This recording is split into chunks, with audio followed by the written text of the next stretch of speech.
猶他州飛機乘客涉嫌向鄰座婦人頸部亮刀被捕。一名男子涉嫌喺紐約飛猶他州嘅 JetBlue 航班上向鄰座婦人亮出刀鋒，遭到拘捕。根據 CBS 電視台網站嘅報道，涉案嘅男子係41歲猶他州居民 Merrill Darrell Franco。聯邦司法部指佢喺11月21號涉嫌襲擊另外一位乘客，當時佢坐喺靠窗嘅位置，隔離係一對夫婦，佢哋之間有交談。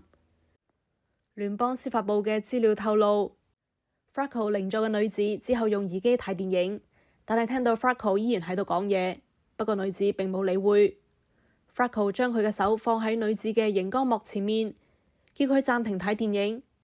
女子喺除低耳機之後，發現 Franco 攞住一把疑似刀嘅物體，離佢嘅頸部只有幾寸。其後當局認定該物體就係一把直柄刀，刀鋒有1到2寸。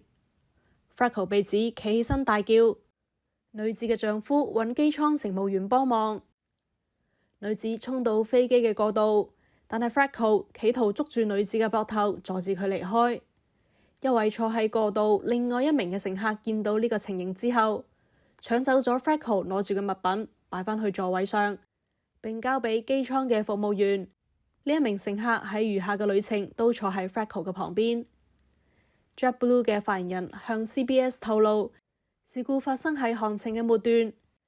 另一名乘客拍低咗 Franco 喺飛機着陸之後被警方帶嚟嘅片段。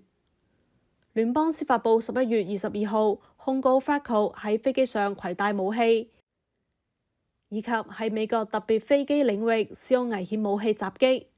案件由鹽湖城嘅警方及聯邦調查局聯合處理。天下衛視記者編輯報道。